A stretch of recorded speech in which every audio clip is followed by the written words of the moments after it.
안녕하세요. 김경희입니다. 3차 시 수업을 시작하겠습니다. 3차 시는 파트 1의 두 번째 약용식물 이용의 역사입니다. 슬라이드 총 7장의 약용식물 이용의 역사를 정리해 보았습니다. 그럼 시작해 볼까요? 약용식물의 이용 역사 첫 번째 고대 이집트로 가보겠습니다. 고대 이집트에서 가장 유명한 의학 서적으로 에베르스 파피루스가 있는데요.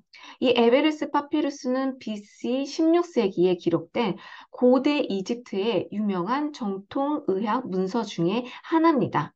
그리고 이 에베르스 파피루스 같은 경우는 최대 의학 문서로 지칭을 하고 있는데요. 약 110페이지 분량입니다. 발굴할 당시 두루마리 휴지처럼 이렇게 돌돌돌돌 말려 있었다고 합니다.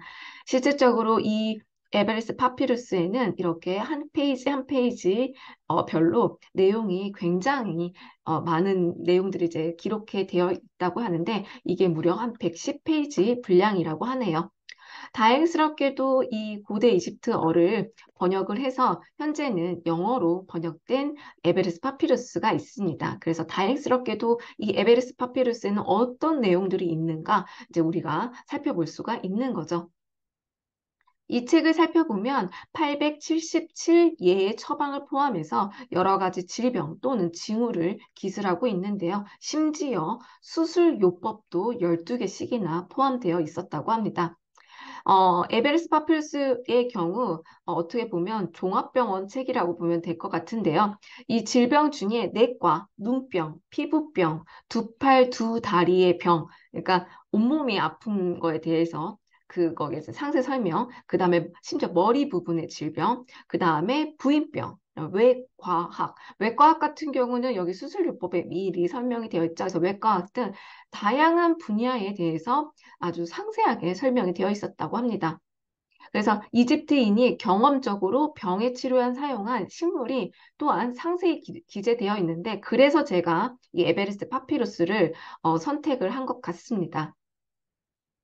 실제로 살펴보면 약 850개 이상의 허브가, 그러니까 즉 약용식물이 작성되어 있고요. 오늘날까지 사용하고 있는 많은 약초들이 심지어 언급되고 있다고 합니다.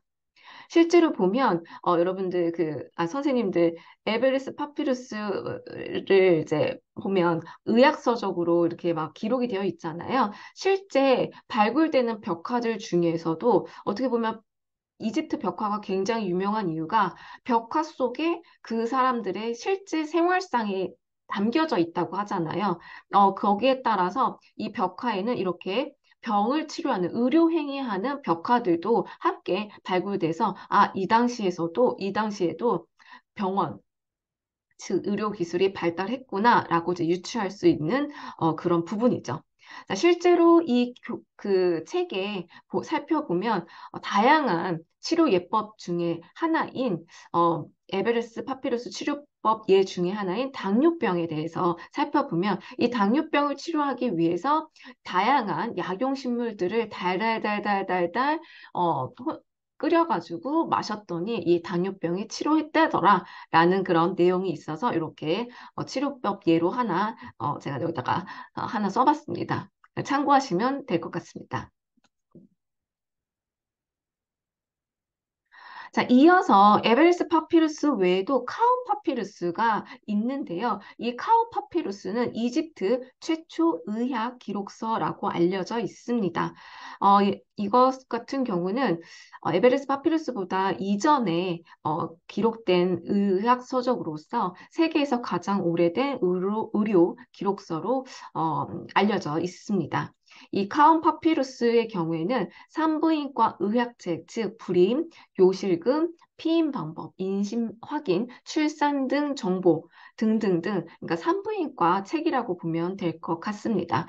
발굴할 당시 굉장히 유실된 부분이 있어서 좀 걱정은 했는데, 그래도 남아있는 부분을 해독을 해보니까, 이게 산부인과 책이었구나라고 해서 이제 우리가 유추가 할 수가 있는 부분인 거죠. 이것도 마찬가지 이제 많은 수많은 벽화 중에 이렇게 여성과 아이가 있는 벽화를 볼 수가 있는데 요거를 통해서 이 당시에도 산부인과라는 게 있었겠구나라고 이제 유추를 할 수가 있는 거죠. 그래서 카운 파피루스에 대해서 좀 더 설명하기 앞서 이 파피루스의 개념을 간단하게 짚어보고 다음 내용으로 넘어가도록 하겠습니다. 자, 이 파피루스의 경우, 이 파피루스란 뭐냐? 이 파피루스는 실제로 이렇게 이러한 식물의 이름이 됩니다. 자, 고대 이집트에서는 뭐 이렇게 인쇄술이 많이 발달돼 있지 않잖아요. 그래서 그러면 약간 좀 더 나은 종이를 만들어야 되는데 어떤 게 좋을까라고 하던 중에 나일강 상류 지역에서 이 파피루스 군락지가 아주 흔하게 발견이 됐던 거예요. 그래서 이 줄기를 채취를 해서 만들게 되어서 사용한 게 바로 이 파피루스가 됩니다. 그래서 첫 번째 식물 이름으로서 파피루스가 있고 그 다음에 또한 이것을 재료로 해서 만든 필기 재료, 즉 일종의 종이에 요것에 쓴 문서를 파피루스라고 칭하고 있습니다. 그래서 파피루스에는 이 두 가지 뜻을 가지고 있다라고 보면 되겠죠. 그래서 뭐 또 참고로 하자면 이 이집트에서 발굴된 문서들 같은 경우에는 모 파피루스라고 되어 있다고 합니다.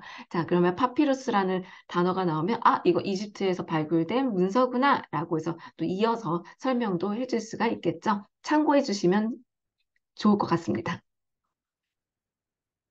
자, 그럼 카운 파피루스 좀 더 살펴보도록 하겠습니다. 이 카운 파피루스에는 산부인과 책이라고 얘기를 했잖아요. 이 중에 아주 흥미로운 부분이 있습니다. 바로 임신 테스터기를 할 수 있는 내용이 있었던 거예요. 근데 임신 여부 확인을 뭘로 했냐? 밀과 보리, 즉 종자, 식물을 가지고 임신 테스트기를 했습니다. 지금에야 뭐 이렇게 여기 사진과 같이 아주 간단하게 키트를 가지고 바로 단 몇 분 만에 확인할 수가 있는데 이 당시에는 어쨌든 이런 과학기술이 발달되지 않았기 때문에 식물을 이용을 해서 이제 임신을 테스트하기를 한 거죠. 자, 그럼 어떻게 했냐? 이제 산모라고 지칭하기 좀 그렇지만 어떤 여성이 본인이 임신을 했는지 안 했는지 너무 궁금한 나머지 이제 선생님께 찾아갔죠. 그러면 이제 선생님께서는 그 여성에게 그 임신 여부를 확인하기 위해서 밀 한 포대, 그다음에 보리 한 포대를 이렇게 준비해 놓습니다. 그리고 나서 각각의 한 포대마다 이제 소변을 넣게 합니다. 그리고 나서 발화 여부로 이제 임신이 됐는지 안 됐는지 이제 판단을 하게 된 거죠. 결과적으로는 이제 발화가 되면 임신을 했습니다라고 얘기를 합니다. 자, 그래서 이제 현대에 와서 아니 이게 무슨 얘기인가 궁금하겠죠? 그래서 실제로 미국에서 1963년 미국 국립보건원에서 이 연구자들이 40명의 여성을 대상으로 해서 이 기록을 조금 검증을 했습니다. 그러니까 따라하게 된 거죠. 물론 이제 이후에는 뭐 남성 그룹, 그다음에 임신한 여성, 아니면 아예 임신하지 않는 여성 그룹 해가지고 더 이제 넓게 테스트를 했는데 이 테스트 결과 약 70% 확률로 발화한 것을 알게 되었습니다. 그만큼 이거는 신뢰도가 있는 결과다라고 해서 믿을 수 있는 결과라고 판명을 했습니다. 그래서 여기 보면 상당히 신뢰도가 높은 방법이라고 증명이 됐다라고 이제 볼 수가 있는 거죠. 심지어 또 이 밀과 보리는 보리가 먼저 발화가 되면 남자아이, 밀이 먼저 발화가 되면 여자아이라고 거기에 이렇게 이렇게 기록이 되어 있다고 합니다. 그래서 또한 추가적으로도 이것도 이제 트래킹해서 봤는데 결과적으로는 선별 판별에는 정확도가 굉장히 떨어진다라고 이제 판명이 됐습니다. 그러니까 신뢰성이 없다는 거죠. 어쨌든 그래서 보리가 먼저가 발화되면 남자, 그다음에 밀 먼저 발화되면 여자, 이거는 아니다라고 이제 판명이 됐습니다. 자, 그래서 이제 그 연구자들은 그럼 도대체 무엇이 이 발화가 됐는데 임신이 됐냐라고 한 것에 목적을 두고 이제 연구를 하게 됩니다. 결과적으로는 이 고대 임신 테스트기 소변 속에 에스트로겐이 핵심이었는데요. 선생님들께서도 아시겠지만 남성 호르몬은 테스토스테론이고 여성 호르몬은 에스트로겐입니다. 즉, 에스트로겐은 굉장히 중요한, 여성에게는 굉장히 중요한 여성 호르몬이죠. 특히 생리나 임신 등에 관여하는 호르몬인 거예요. 그래서 에스트로겐이 종자의 성장을 촉진을 시켰다. 그래서 싹을 아주 빨리 튀게 했구나. 어느 어느 어느 처리군에서, 그렇죠. 임신한 여성의 처리군에서 좀 더 빨리 싹이 트게 했구나라는 것을 이제 알게 된 거죠. 그래서 다시 그림으로 정리해보면 에스트로겐이 발화 촉진을 시켜서 이제 그 발화가 된 것이 이렇게 임신을 했는지 안 했는지 테스터기로서 아주 중요한 이제 원리가 설명이 된 거죠. 굉장히 흥미롭죠? 네. 실질적으로 학생들에게 이 내용을 강의를 하면 진짜 막 눈이 초롱초롱할 정도로 굉장히 우와! 이러면서 신기해 합니다. 선생님들께서도 이 점 활용하셔서 강의에 어, 참고하시면 좋을 것 같습니다. 다음은 중국입니다. 이 중국에서는 이제 신화를 먼저 설명을 하도록 하겠습니다. 우리나라에 있는 단군 신화처럼 중국에도 이렇게 약용식물의, 그러니까 약초의 신, 농업의 신, 뭐 의학의 신 해가지고 이제 신화 속에서 굉장히 유명한 인물이 있는데요. 그 인물은 바로 신농입니다. 여기 보면 농사의 신이라고 돼 있는데 이 신농은 사람이 아니에요. 신이에요. 더 정확하게 표현하면 반인반수고요. 반은 인간이고 반은 동물의 머리 또는 뭐 괴물이라고 또 얘기를 하는데 어쨌든 가공의 존재라고 보면 될 것 같습니다. 오른쪽 그림을 살펴보면 1503년에 구슈라는 화가가 그린 신농을 표현한 그림입니다. 그림 속에서 보면 신농이 뭐를 먹고 있나요? 그렇죠? 약초를 때마침 또 약초를 먹고 있고 옆에 주변에 막 약초들이 흐트러지고 있는 것을 볼 수가 있습니다. 그리고 머리는 소의 머리를 가지고 있고 몸은 이제 사람의 몸을 가지고 있습니다. 그리고 이 신농, 가공의 이 인물인 이 신농이 이 약초의 신이 된 계기가 뭔가 이제 좀 생각을 해봤다고 하는데 바로 이 신농이 사람의 몸을 가지고 있지만 이 몸 자체가 그 소화되는 부분은 그러니까 뭐 소장이라든지 대장 이렇게 넘어가는 거 있잖아요. 식도를 통해서 그 부분은 굉장히 투명하다고 합니다. 그렇다 보니까 본인이 약초를 먹으면 그게 먹고 내려가는 게 보였던 거죠. 막 꿀렁꿀렁한 게. 그렇죠? 그래서 이 약초를 먹고 잘 다스리는 법. 예를 들어서 뭐 해독한다든지 아니면 내가 어디 아팠을 때 일 먹었더니 낫다라는 것을 다 이렇게 기록을 한 거죠. 그래서 백성들의 병에 치료하기 위해서 약초를 발명했고 그래서 오늘날의 한의학의 창시자로도 이제 불리고 있습니다. 그래서 그 설화에 의하면 이 신농이 사망했을 때 당시도 이거는 이제 뭐 썰로 이렇게 기록이 되어 있는데 그날에도 사망 당일에도 뭐 약초를 먹고 있었는데 미처 해독을 하지 못해서 바로 독초에 감염이 중독이 돼서 뭐 사망을 했다라고 이제 알려져 있는데 뭐 이거는 뭐 믿거나 말거나겠죠. 어쨌든 그런 썰이 있습니다.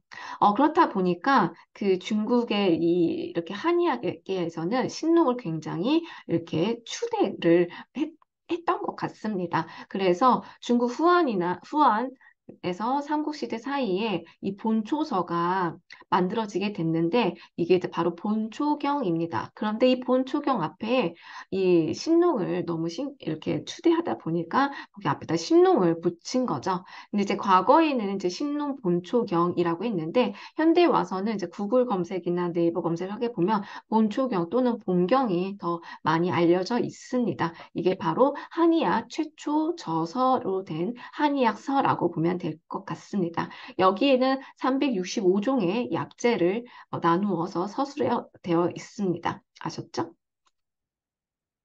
자, 이시진 선생님은 실존했던 분이고요. 중국 명나라 아주 유명한 봉초학자이십니다. 이시진에 의해 약용식물이 널리 주민에게 알려짐으로써 이제 약용식물이 이렇게 건강에 이로울 수가 있구나.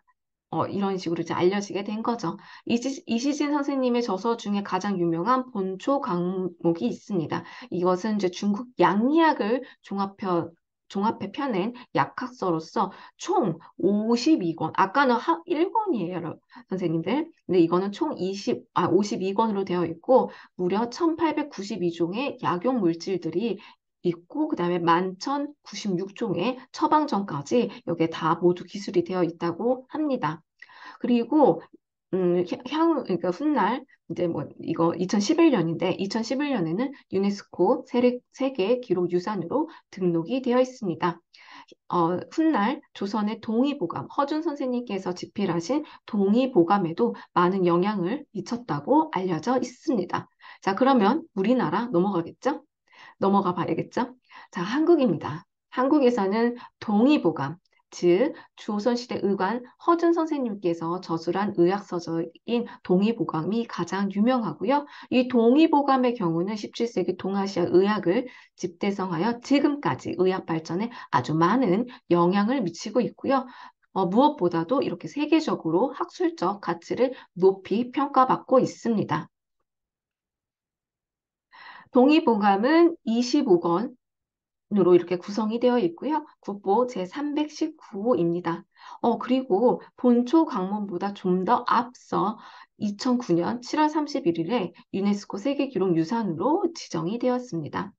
즉, 이게 바로 세계적으로 학술적 가치를 높이 평가받았다는 증거가 되겠죠. 그리고 동의보감의 특징은 약초가 한문으로 되어 있는데 그 한문으로 된 약초 이름 위에 함께 한글로 표기된 것도 큰 특징이라고 볼 수가 있습니다. 다음은 약진주의입니다. 이 약진주의는 실제적으로 이제 중세 서양학자가 주장을 했는데요. 음식의 모양이 효능을 말한다. 즉, 아주 간단하게 설명하면 신체의 부분을 닮은 식물을 사용해서 그 해당 부위의 질병을 치료할 수 있다라는 뜻입니다. 실제적으로 이 당시의 전문가들은 이건 너무 비과학적이다. 어떻게 뇌 모양이 닮았다고 뇌에 좋고, 눈 모양이 닮았다고 눈에 좋냐. 이런 식이었던 거죠. 뭐, 무릎 닮았다고 무릎에 좋냐. 막 이런 것들. 그래서 일부 약용식물에 대해서는 어느 정도, 어, 어, 향후에 와서는 좀 검증을 하기 시작했습니다. 그런데 기가 막히게 이 약진주의가 또 맞는 부분이 있었던 거예요. 그래서 그 중에 몇 가지를 한번 정리해 보았습니다. 첫 번째, 호두입니다.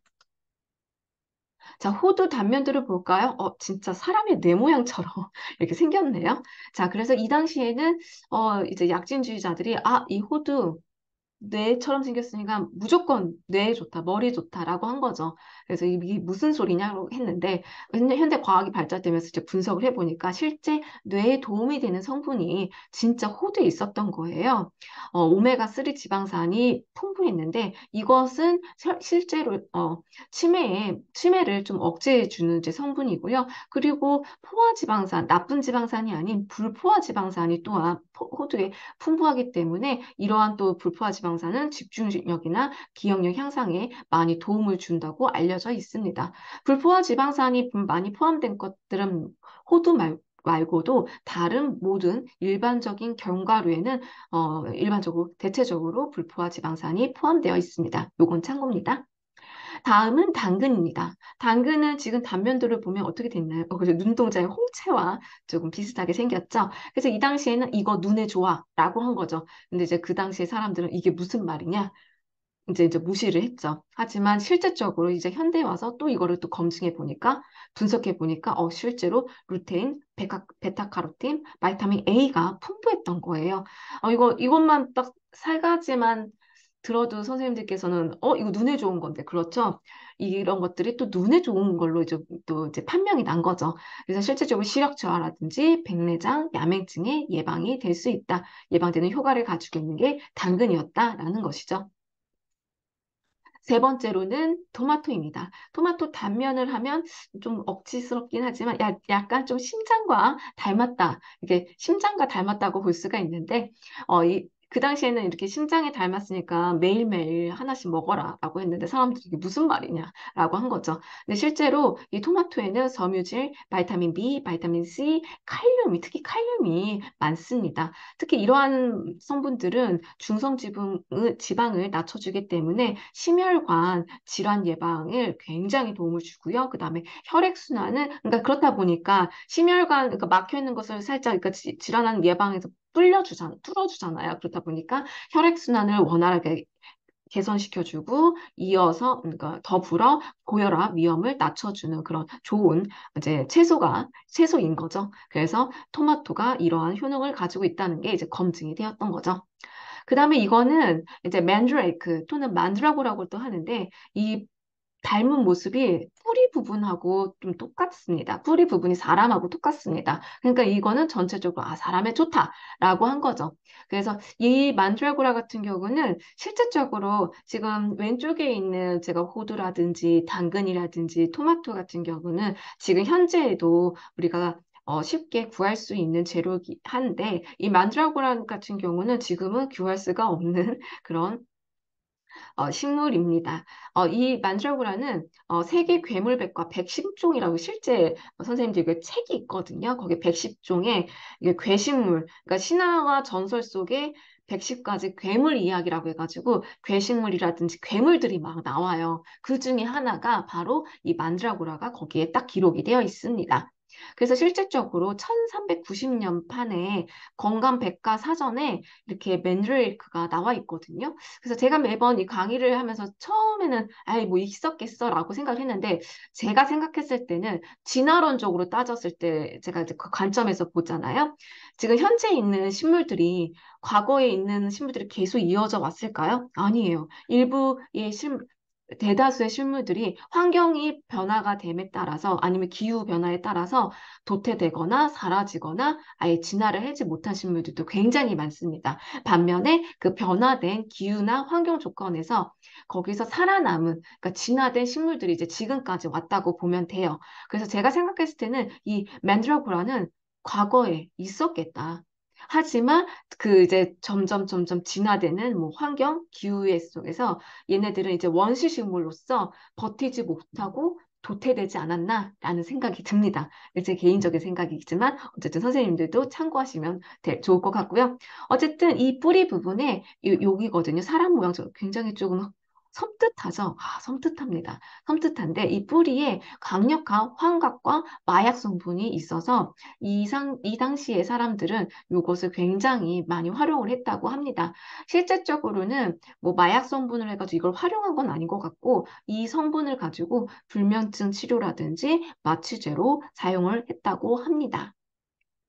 실제로 강의에서는 선생님들 여기 제가 출처 해리포터 2학년 약초학 맨드레이크 수업 이 동영상 강의를 활용하는데요. 제가 요 3차 시수업에서는 이 동영상을 틀지는 않을 것 같고요. 선생님들께서 배포된 강의 자료에 있는 함께 출처 여기를 탁 클릭하시면 바로 동영상 유튜브 동영상으로 넘어가게 됩니다. 그러면 선생님들께서 그것을 활용하셔서 강의하실 때 참고하시면 좀 좋을 것 같습니다. 다시 한번 말씀드리지만 지금 요 3차 시수업에서는 제가 동영상을 틀지는 않겠습니다. 나중에 참고하시면 좋을 것 같아요. 진짜 섬찟하게 생긴 아이가 여기서 막 나오거든요. 그거 나중에 한번 확인 부탁드리겠습니다. 그럼 다음으로 넘어가도록 하겠습니다.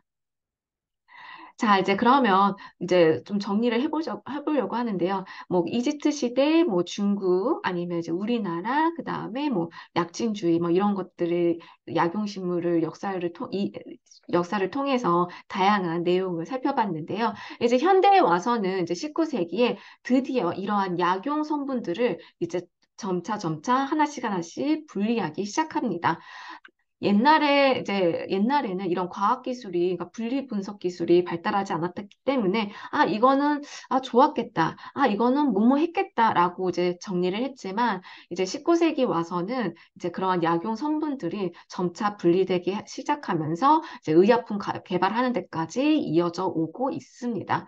그게 이제 최초로 1806년 양귀비에서 몰핀을 이제 분리하기 시작했고요. 그다음에 1939년 버드나무에서 실질적으로 이게 버드나무인데 더 정확하게는 버드나무 껍질에서 살리실릭 엑시드를 분리를 했습니다.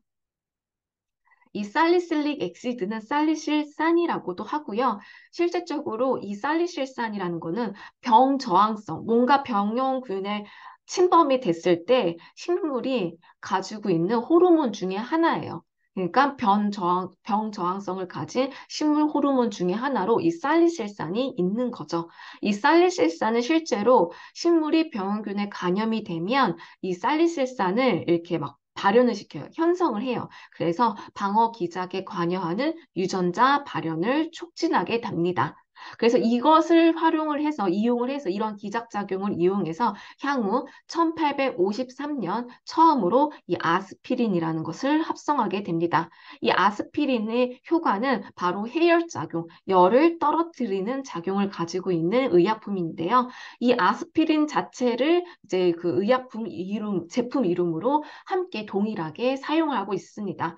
선생님들께서도 아시다시피 이 아스피린은 100년 이상 넘게 지금까지도 해열제로서 사용하고 있는 의약품입니다. 이것도 참고로 학생들에게 설명할 때 이렇게 설명해 주시면 좋을 것 같습니다. 네, 현재도 사용하고 있죠. 자, 그래서 이 3차 시에 이제 또 마무리를 좀 내용을 정리하자면, 약용식물의 이용 역사는 이제 막 이러한 것들을 해서 이렇게 했고, 이렇게 분리를 해서 지금까지 이제 만들어져 왔다라고 이제 볼 수가 있는데요. 한마디로 이 약용식물은 새로운 시대의 중요한 생명산업으로 발전을 하고 있습니다. 첫 번째로 약용식물은 중요한 신약 개발의 소재로서 그 가치가 굉장히 부각되고 있고요. 이미 제가 설명한 이 살리실산을 그 기작작용을 활용해서 이제 아스피린을 합성한 것과 같다고 보면 될 것 같습니다. 그래서 이후에는 뭐 말라리아 치료제, 신종플루 치료제, 항암제 등으로 개발을 할 수가 있고, 그 다음에 기후 변화에 이거 오타입니다. 자, 나중에 강의 자료에는 제가 이 오타 아닌 걸로 제가 보내드리도록 하겠습니다. 자, 기후 변화로 식물 다양성이 사라져 가고 있는데요. 이 현 시점에서 약용식물 연구의 시급성이 이제 강조되고 있습니다. 현재 약용식물에서 새로운 성분이 잇따라 분리되고 있고, 양리적으로도 기존과 다른 생리작용이 밝혀지게 되면서 의약품으로서의 이용이 확대되어서 다시 번성하고 있습니다. 이러면서 이제 진짜 생명산업으로 발전되고 있다고 우리는 이제 볼 수가 있는 거죠. 그래서 이상으로 약용식물의 역사를 마무리하도록 하겠습니다. 그럼 3차 시 수업을 마치겠습니다. 감사합니다.